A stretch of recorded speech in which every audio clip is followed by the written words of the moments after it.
बिस्मिल्लाहिर्रहमानिर्रहीम। करोड़ों दरूद सलाम नबी आखिरुज़्ज़मां हज़रत मोहम्मद सल्लल्लाहु अलैहि वसल्लम की ज़ात अक़दस पर। मैं हूँ मोहम्मद मज़हर इकबाल। तहरीक इंसाफ का 24 नवंबर का धरना अपने मंतकी अंजाम को पहुँच चुका है। धरने से किसने क्या हासिल किया, आज हम इस पर बात करेंगे। इसके अलावा धरने की जो नाकामी थी, जो फ़ाइनल कॉल दी गई थी और उसमें पीटीआई वो मकासद हासिल करने में कामयाब नहीं हुए, इसका कौन ज़िम्मेदार है। कुछ लोग बुशरा बीबी को कहते हैं, कुछ अली अमीन गंडापुर को, कुछ उनकी मरकज़ी क़यादत को। इस पर भी हम बात करेंगे। सबसे पहले बात ये करते हैं कि बानी पीटीआई ने 24 नवंबर को डी चौक इस्लामाबाद पहुंचने की कॉल दी। पंजाब में 4 दिन कबल ही उन्होंने कर्फ्यू नाफिज कर दिया, हर चीज़ बंद कर दी, ट्रांसपोर्ट, मोटरवे, सड़कें, ऐसे लगता था कि कर्फ्यू लग गया है। कोई बंदा घर से ना निकले, जो निकलता था पीटीआई का नाम लेता था कि वो पकड़ा जाता था। और ना सिर्फ लाहौर बल्कि पूरा पंजाब, हर शहर, इस्लामाबाद तो कई दिन पहले ही उन्होंने उसको जो है वो इस तरह का इलाका बना दिया था कि छावनी में तब्दील था। हर सड़क बंद थी, कंटेनर थे और उन गरीब कंटेनर्स वालों को अभी तक किराया भी नहीं मिला। वो बेचारे धक्के खाते रहे हैं, उसमें कुछ चीज़ें ख़राब हो गई हैं, कुछ। अच्छा, अब जो बड़के लगाते थे वुज़रा कि अटक पार करके दिखाएं, हम छोड़ेंगे नहीं, ये पीटीआई ऐसी है, ये वो है, फ़लाँ है, तमाम तर जबर के बावजूद, तमाम तर नामसाद हालात के बावजूद, तमाम तर गुंडागर्दी के बावजूद, पुलिस स्टेट बनाने के बावजूद इस्लामाबाद में लोग जमा हो गए। इस्लामाबाद डी चौक पहुंच गए, सैकड़ों कारकुन वहां पर पहुंचे। तो वुज़रा किधर गए हैं, जिनमें सबसे बड़के मारने वाले तारड़, फिर उसके बाद मोहसन नकवी, फिर उसके बाद मुसद्दक मलक, फिर उनके रहनुमा राना सनाउल्लाह, उसके बाद तलाल चौधरी और भी बहुत सारे लोग। बात यह है कि रियासत जिसको माँ का दर्जा दिया जाता है वो इस तरह बड़के नहीं मारती। देखें, एहतजाज करना हर शख्स का हक है।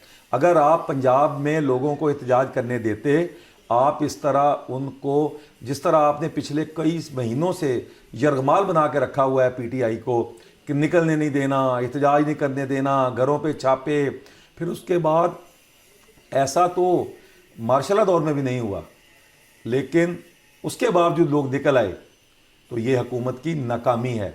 इस लिहाज से तो पीटीआई कामयाब है कि उनके लोग इस्लामाबाद में अपना जो एहतजाज था वो रिकॉर्ड करवाने में कामयाब हो गए। अब उसके बाद ऑपरेशन हुआ। अली अमीन गंडापुर, बुशरा बीबी इसको लीड कर रही थी, इस जलूस को। वो वहाँ से जब रात के वक्त ऑपरेशन शुरू होने से पहले दोनों भागने में कामयाब हो गए, सब कारकुनों को निहत्था छोड़ गए। अच्छा, अब उनको किसने भगाया, किसने फरार कराया? इंटेलिजेंस इदारों ने उनको रिपोर्ट दे दी थी कि हम ऑपरेशन करने लगे हैं, आप एक सूबे के सरबराह हैं, आप फौरी तौर पर निकल जाए और आपको हम महफूज रास्ता देंगे।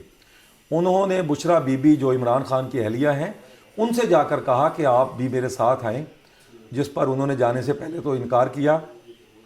फिर उसके बाद जब उन्होंने कहा कि अगर आपने नहीं जाना तो मैं जा रहा हूँ, जिसके बाद बुशरा बीबी उनके साथ राज़ी हो गई, या वो ज़बरदस्ती साथ ले गए कि भाई आप आ जाएं, ये ना हो कि बानी की अहलिया को कुछ हो जाए। कारकुनों को रात के वक्त छोड़ के वो वहाँ से गायब हो गए, उनका कोई पता नहीं कहाँ गए। अगले दिन पता चला कि वो मानसेरा पहुँच गए हैं। इस तरह उनकी जो दूसरी क़यादत थी, बैरिस्टर गौहर, उमर अयूब, अली अमीन के बाद दूसरे अली मोहम्मद और बहुत सारे लोग, वो कोई भी वहाँ पर धरने में नज़र नहीं आया। धरना जो था वो बग़ैर किसी रहनुमा के, बग़ैर किसी उसके चल रहा था। लोग कारकुन जज्बाती थे, वो डी चौक पहुँच गए। पुलिस ने, हुकूमत ने, स्टेट ने जिस तरह उनके ख़िलाफ़ ऑपरेशन किया, वहाँ से कुछ लोग भाग गए, कुछ ज़ख्मी हो गए। अब 12 लोगों के वो जो बैरिस्टर गौहर हैं उन्होंने क्लेम किया है कि हमारे 12 कारकुन शहीद हुए हैं, सैकड़ों पकड़े गए हैं, सैकड़ों ज़ख्मी हैं। तो इस धरने में, ये धरने की कॉल बानी पीटीआई ने दी थी। बुशरा बीबी का ये था कि हर एमएनए 4000, 10,000, 5,000 लेके आए, जो बंदा नहीं आएगा हम जो है वो उसको आइंदा टिकट नहीं देंगे। جس پر لوگوں نے کوشش کی اور کئی لوگ رہنماؤں نے یہ تجویز دی تھی کہ جہاں تک ہمیں روکا گیا ہے ہم وہیں دھرنا دے دیں۔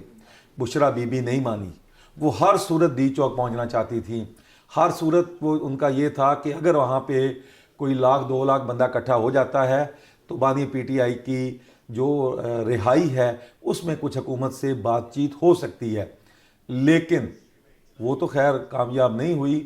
البتہ کارکن گرفتار ہوئے، مقدمات چلیں گے۔ اب ایک مرتبہ پھر پی ٹی آئی پر مشکل وقت آ گیا ہے۔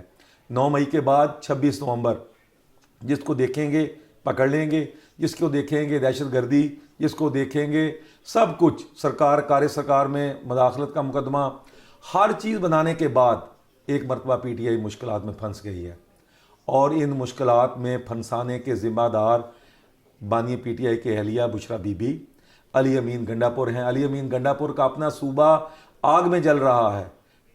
کرم ایجنسی میں، پارا چنار میں 100 سے زائد افراد شہید ہوئے ہیں، وہاں پر بچوں کو گولیاں ماری گئی ہیں، اور وہ اسلام آباد میں لشکر کشی کرنے پر اتر آئے تھے۔ کم از کم کچھ دن کا تو خیال کر لیتے، کچھ دن ٹھہر جاتے، کیونکہ بعد میں بھی یہ وقت آنا تھا۔ اپنے صوبے میں پہلے امن و امان وزیر اعلیٰ کی ذمہ داری ہے۔